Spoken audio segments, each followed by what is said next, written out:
too. All right, Steve Reiners. He's there because he's already been answering questions. Steve is the professor in the horticulture section chair at the School of Integrative Plant Sciences and Horticulture and also works at Cornell Agritech. So he is all things vegetable. So Steve, it's all yours. Okay, Betsy, thank you very much. I'm assuming everybody can hear me okay. This is a lot of fun to talk about this subject today. And we have so many good talks today and tomorrow to come up. So what I have here, oops, you know what? This is the last slide, I think, and not the first slide. I'm sorry about that.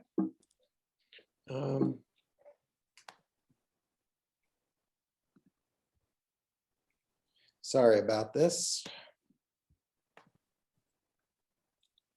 All right, I was making a correction on my slides here and I forgot to start from the beginning. So let me just go up here. Give me a couple of minutes. Sorry about that. Okay, so again, thanks for joining us today. And what I will do is I'm going to ask you if, put in your biggest vegetable garden problem that you've had, put that in the chat. And what I will do is when my talk is over, I'll go back, look at those and try to answer some of those. And again, also bring those to the lunch breakout session as well. And we can talk about it at that point too. So, but again, just put your questions in chat. We can get a good discussion going. So when we're talking about setting up the vegetable garden and planning for success, it's really taking all the tactics we've talked about before, the IPM tactics that you need, and you can really set up your garden for success, or unfortunately, you can sometimes set it up for failure. And I've seen way too much of that, especially among beginning gardeners. So when we're talking about this today, I wanted to break it down to, I think, what I consider the 4 biggest vegetable garden challenges that you have. And breaking them down in terms of location, the planning, the soil prep, the pests. And what I'm going to do is give you sort of a brief overview on some of these, and then there's going to be a lot more in-depth coverage of some of these topics in the later today and tomorrow. So when we talk about this, just like in real estate, vegetable gardening, location becomes very important. And one of the keys for vegetables is you need sunlight. Okay, if you have a very shady area of your yard, if you do not have any direct sunlight, you probably need to think about putting some kind of ornamentals in there. Because a vegetable, even something like leafy greens, so spinach, lettuce, and endive, and escarole, all of those are going to require at least 2 hours of direct sunlight, preferably about 4 hours of direct sunlight for those to be successful. If you have a little bit more light, 4 to 6 hours, then you can think about the leafy greens. You can think about adding some root vegetables as well, the radishes, the onions, carrots and beets and things like that. But for the vegetables that require the greatest amount of light, greatest amount of photosynthesis is going to be the ones that produce a fruit. So anything like tomatoes, cucumbers, squash, pumpkins, eggplant, peppers, all of those require at least 6 to 8 hours of direct sunlight. So again, if you have some sun, leafy crops. If you have a little bit more sun, the leafy crops and the root crops. And if you have enough sun, you can grow just about any type of the vegetable crop. And if you've ever tried growing tomatoes, for example, in a shady area of the yard, sometimes you will get a 6-foot size plant with very few fruit because it just isn't enough photosynthesis happening. Also, in terms of location, and again, this makes sense, you want to make sure that you're staying away from other competitive plants. And those could be trees, those could be shrubs. And not only because those are going to be potentially taking nutrients, taking water from the garden itself, but some plants, for example, black walnuts, which we see a lot of here in upstate New York, actually release a compound from their roots that can inhibit growth around it. So, and you can see here in this picture, you can see that these tomatoes are kind of browning, dying back. And there's over here is a black walnut tree. Those roots from those trees have gone all the way out here, releasing that compound and could be causing this problem. Tomatoes are very susceptible to it. So location is extremely important. And then also think about watering.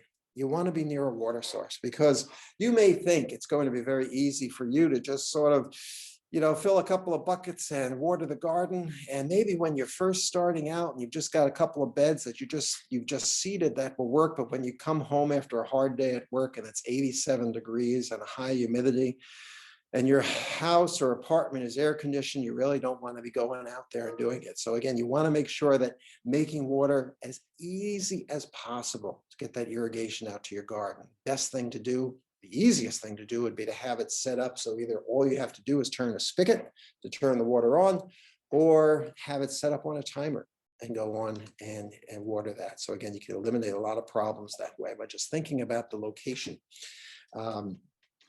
Here is just what I like to do, and speaker earlier today was talking about, we don't need to wet the leaves. Wet leaves, the worst things you can have, because it encourages bacterial fungal diseases in there, is if you can put a trickle irrigation line like you see here. Here's a soaker hose around some eggplants and peppers. And then you can take that soaker hose, and again, you can see it here, and see the water just beating out through that, putting the water right there at the roots. Better yet, you can take that, you could cover that up with some mulch, as you see here with some straw.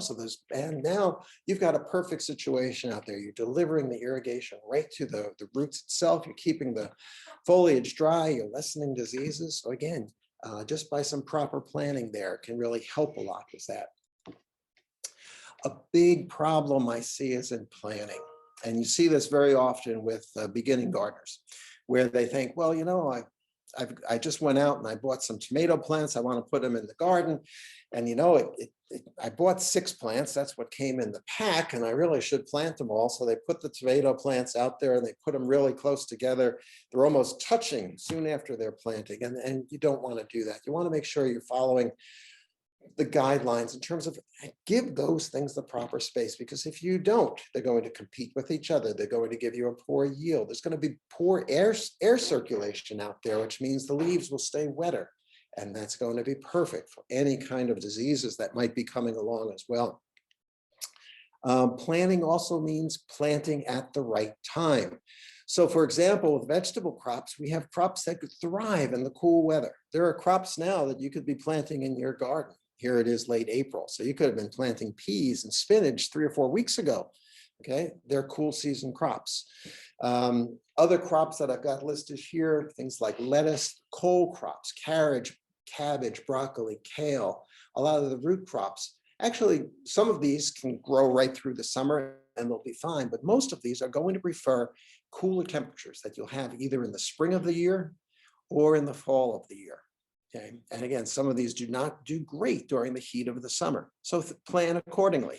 This is not the time to put your tomatoes outside, or your eggplants, or your tomatoes, or peppers, but it's a great time to put out some of these other crops. Okay, so again, you see this often with beginning gardeners, the warm season crops. These are the ones that cannot take a frost. So again, we're thinking around May 20th or so in upstate New York for our last frost date. So again, these are the crops that thrive in the heat. These are the ones we want to have out there in the summer, because that's when they're going to be most productive. And then coming back with that planning, a lot of people forget about what they can plant for the fall. They're thinking about getting out there in the spring and what they need to put in for the summer crops. But here you are now looking at crops that do fantastic in the fall. And a lot of the crucifer crops, the cole crops, the broccoli, the cauliflower, kale, turnip actually fits into a cole crop as well. All of these will actually do much better in the fall. Actually, probably even better than in the springtime. So you can plant those out there, you can get a great crop. And the other nice thing about these is sometimes the frost and the cooler temperatures we have actually improves the flavor of the crop. And if anybody's ever eaten Brussels sprouts in middle of September before a frost, and then eating Brussels sprouts in November after a good hard frost, it's like eating 2 very different things. The ones after the frost are sweeter, they're more mild tasting, they're wonderful. The ones before that have a very high cabbage type flavor, high crucifer, a lot of sulfur in there. So again, proper timing becomes a key, and planning really to use all the space that you've got in the garden. So here, this was when I was gardening out in Ohio, and this was just a fence. And if you look very closely here, they put some plastic netting on that fence. And what they did then was they planted pole beans there in the back, went right up that plastic netting there. They put some broccoli and cauliflower in front of it. They also had tomatoes and peppers and things like that. So again, they maximized the space in their garden, relatively small. This was a backyard in the city that they were getting this production out of. And if you've ever grown pole beans, you know that you can usually get about 2 to 4 times the yield from the same space using pole beans, climbing beans like this, as compared to bush beans. So again, try to take advantage of all the space that you've got out there. And again, get a plan in place that, so you don't, there's nothing worse than when you plant something, you put a lot of time and effort into making sure it's growing well, and then you have too much of it, okay? Everybody likes tomatoes. By far, this is the vegetable that's planted in more gardens than any other crop. A few tomatoes are good. Maybe you can do some canning, give some of these to the neighbors. But again, if you're going to have this many tomatoes, what are you going to do with all that? There's nothing worse than to take that and just be throwing that in the compost pile. So plan accordingly. If you can use that much tomatoes, that's fantastic. What you don't want to do is become this guy. The person that I replaced here at Cornell was named Bob Becker. Bob Becker was a wonderful, wonderful man. And at his funeral, I remember a neighbor getting up and in the eulogy said that Bob Becker was the type of person that would give you zucchini, the first zucchinis from the garden, and not the last zucchinis, which I always thought was a wonderful definition of a truly good-hearted gardener, because nobody wants to, you don't want to become this person that walks around the neighborhood trying to get rid of their zucchini. So plan accordingly. And actually, I've got a website where I've got some, you can get to something like this, which gives you an estimate of how much production you can get from about 10 feet of garden row. Okay, so it gives you an idea of, especially if you're new to this, you know, maybe what kind of things, what kind of plantings you really need, how many plants that you may need. So again, we have this, you can go to a website and look in more detail at some of this, along with planting dates as well. What I love to do, and this is a fun thing to do in the middle of winter, get out some seed catalogs, go on the web and visit some seed company websites, get a plan on paper. Because we were talking before about trying to rotate your crops. And again, when we're talking about a small garden area with several beds, sometimes it's hard to move things around as much as what a commercial farmer might do, but every little bit helps. And as Abby was saying, sometimes it's good to get this down on paper, because it's hard sometimes to remember what you had planted in there the year before. So what I like to do in the winter is I'll lay out what I want to plant, for example, and I've got two. This is what's going to be in the spring, and then I'll also have a plan for what I want to put in later in the season for the fall. So in my spring planting over here, I'm planning on planting peas. They're going to be out there from about the 1st of April to about the 10th of July. At that point, I will have harvested everything. They're not going to be very productive at that point because they don't do well in the heat of the summer. So what I can do then is I could replace those peas with another crop. How about broccoli planted sometime in the first week of August or so, and take advantage of the cooler season that's coming and get a wonderful crop of broccoli. Now the onions, they're going to be a long season crop. Usually, at least in my garden, I'm not harvesting them until sometime in mid-September. But you know what? How about using something like this, a cover crop? Now, a cover crop is not something that you're planting that you're going to harvest and eat. What a cover crop is something that you're planting that you're going to just sort of turn back into the soil. You're feeding the soil microbes that are in there. So you could put in something like oats. You could put in something like a clover, hairy vetch, something like that. Commercial growers do this all the time. We don't see it done very much in the garden, but it's a great way to, if you use a legume like vetch or clover, next spring you can turn that into the soil and it's going to add some free nitrogen. It also helps break up disease cycles with that. So again, putting that plan there. Over here in this bed, I've got carrots. Again, another long season crop. I could put garlic in there. Garlic doesn't need to be planted until after the first frost, usually in mid-October. So again, I'm trying to make the best use possible of all of the land that I've got. That lettuce, nice spring crop, cool season crop. So I want to get that out of there by the beginning of July. That gives me enough time to put summer squash or zucchini in. Okay, I could plant that in. It's about a 60-day crop. So I can plant that in and sometime in mid-July, by mid-July, I can get everything that I need by later in the season in September, 60-day crop. That early spinach, okay, so again, that's coming out early. I could put beans in there. Okay, snap beans, another 60-day crop, just like the squash, and get a nice production out of that. And then finally over here with the spring broccoli, I can put spinach in there in the fall. And in fact, I could keep the spinach in there probably through the winter and harvest it first thing in the spring. Sometimes you can get spinach that will overwinter like that. So by putting a plan on the paper, it does quite a few things for you. First of all, gives you a better idea of where you put the crop last year. So you get a well thought out rotation that helps with. Doesn't solve all your problems with diseases, but it helps with diseases, okay? And it makes you maximize the use of all the space that you've got out there. So in that little garden, you're double cropping in a lot of that. And it's even possible in some places you could even get maybe 3 crops out of out of a garden space. So think about that. And again, put it on paper, because then you can move things around. And it's a great thing to do in the middle of winter in upstate New York when it's snowing out. Now, there's going to be more talks. In fact, I think the next talk is going to be talking about your soils and what you need to do to prepare those soils. I'm not going to spend a lot of time on it here, but when we're talking about gardening, there's 3 things I like to talk about for vegetables. One is going to be the soil pH, okay? And that's a measure of how acid the soil is.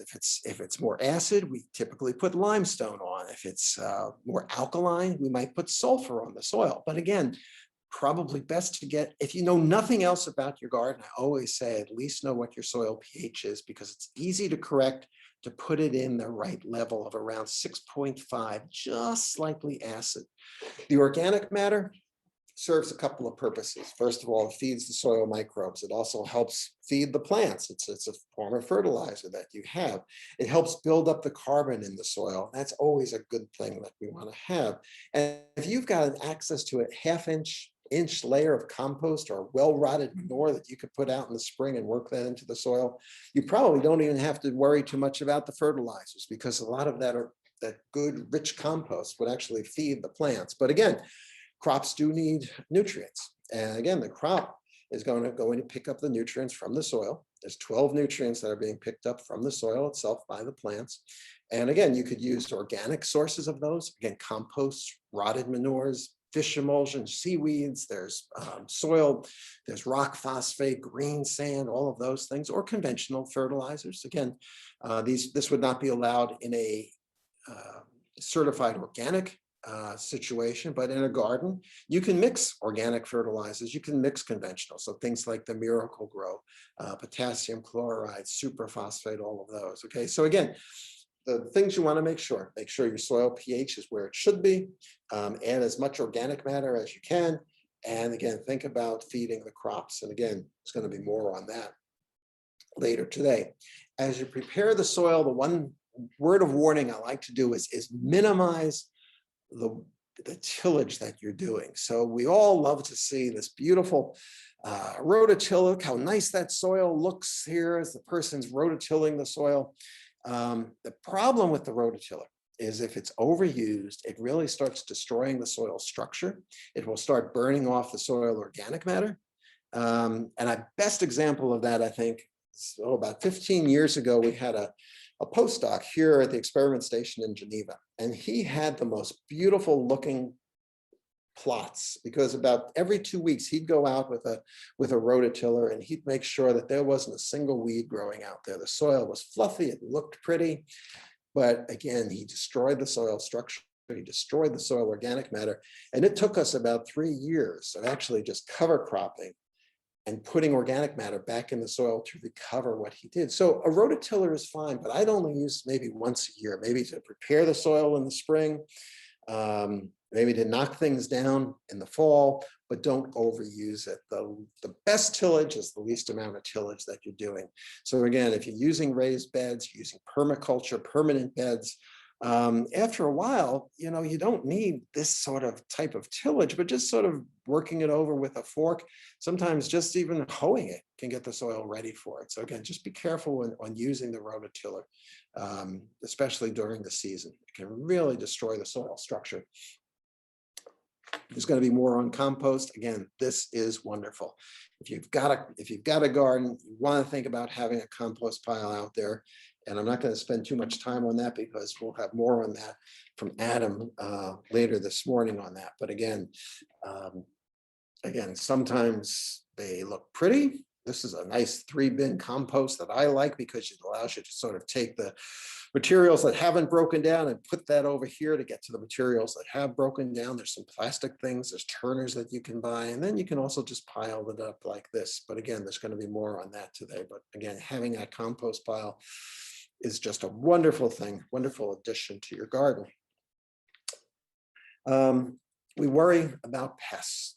Okay, and again, beginning gardeners, and I've even seen beginning farmers worry about this. They worry about the insects, they worry about the diseases. And I'm going to tell you, in some 50 years of gardening that I've done, there's only been 1 year when I lost a crop due to insects. And that was when Colorado potato beetles just took out my potatoes and eggplants in New Jersey. And if I had just prepared for them a little bit better, it wouldn't have happened. And in terms of diseases, about the only time I've ever lost anything is when I've used a tomato, it was hit by late blight, a fungal-like disease. But again, that's hit or miss, and I could use resistant varieties to overcome late blight. The two things that you need to be prepared for are going to be the weeds and animals. Okay, weeds, people never think about weeds the same way they think about insects and diseases, but typically this is what's going to get you frustrated and lead to just you giving up. So again, you want to prepare for weeds. And why should we be afraid of weeds? Well, because again, they're stealing nutrients, they're stealing light, they're stealing water from the plants, and they are long lasting. Some, depending on the weed species, there may be 100, 150,000 seeds from a single plant. Okay. Once that seed gets in the soil, it can stay in that soil for up to 12 years, 40 years over here in the case of fall panicum. There is fall panicum that dropped seed last fall that will be germinating when I am long dead. Okay. So again, you want to make sure that if you do nothing else, even if it's late in the season and the weeds are coming up and you think, I'm done, I'm already done with my tomatoes, at the very least, chop off the seed heads, okay? Because otherwise you're going to have a big problem with that. And again, great talk tomorrow from Brian Brown to talk about the best way to control weeds, but I like to prepare for them. There's, again, what I like to do in my garden is I always keep a hoe out there, okay? It's not so, it's right there. Every time I go into the garden, I'll very lightly hoe. I'll try to get rid of those weeds just as they're starting to emerge from the soil. Okay, that's going to be a lot easier. Doesn't take much time. 5 minutes, once or twice a week. Otherwise, you're looking at hours that it's going to take you to get rid of it. Have mulches ready. Okay, here we've got somebody was asking a question about the best mulches to use. It really depends on what you're trying to do. Organic mulches are great because at the end of the year, here we've got some straw, here we've got paper, and yes, you can use newspaper. The color, the ink is not an issue. And here we've got some paper bags and straw as well.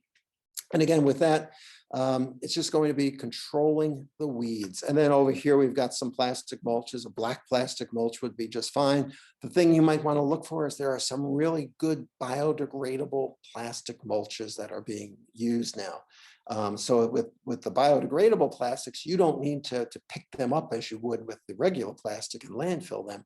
They could be turned back into the soil. Okay, for a gardener, an organic gardener, organic commercial grower certified, can't use these yet, but you as a gardener could.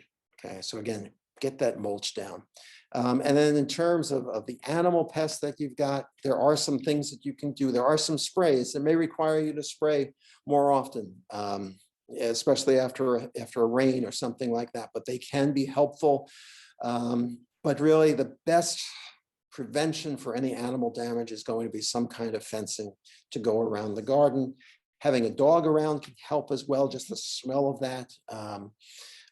But again, be ready for that. I had my very first garden I had in Geneva. I had no problems whatsoever. The second year, the deer found it and ate it to the ground. I can only have my garden now when it's inside my fenced in area. So again, be prepared for that. Steve, Correct. we're getting close to the end here. Okay, I am too. So again, know what's causing the problem. Which one of these is caused by a disease? Okay, problem looks pretty bad. Both can be pretty severe. The one on the left is tomato late blight. Okay, this is a killer disease that you could get. Okay, the one over here is blossom end rot. It's caused by usually uneven watering and a calcium deficiency. So again, knowing what the problem is going to be a key.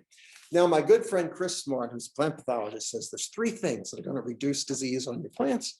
First is plant-resistant varieties when possible. Now, some of you are thinking plant-resistant varieties, that's you're talking about genetically modified organisms out there, genetically engineered things. No, in vegetable crops, with the exception of some sweet corn, the exception of some virus-resistant summer squash, everything that's been bred has been traditional breeding. Okay, so again, if it's a hybrid, that does not mean it's genetically engineered. It has been traditionally bred. So again, resistant varieties when possible, keep the leaves dry. Okay, so again, that's a big help. And then as you see the plants, some leaves starting to brown, pull those off and get rid of those as soon as possible. So robe those plants out. And that's going to be it. I did have, I mentioned here that I have a weekly vegetable garden that's online. And if you go here, you could click on that, but we'll have this resource up there. You could also just Google Cornell Pandemic Gardening to get to that site as well. So I'm going to stop right there. And I listed that in the chat, so people can go back and find that link for the Cornell Pandemic Gardening. Thanks, Steve. That was great. We have, it's an interesting list to see what was in there for what people's biggest issues are. We've got all sorts of stuff. So that's something that you can look at, and we'll get some more answers out and see if you've got answers for any of those. And yes, we have a lot of responses on weeds. So let's see if we have one question that you could answer quickly. How do you avoid tillage damage when using a cover crop? And I think you sort of answered that in terms of you can use it, you just don't use it as often. Well, so yeah, I mean, if you have a cover crop that you want to turn into the soil, that might be a time when you could use a tiller.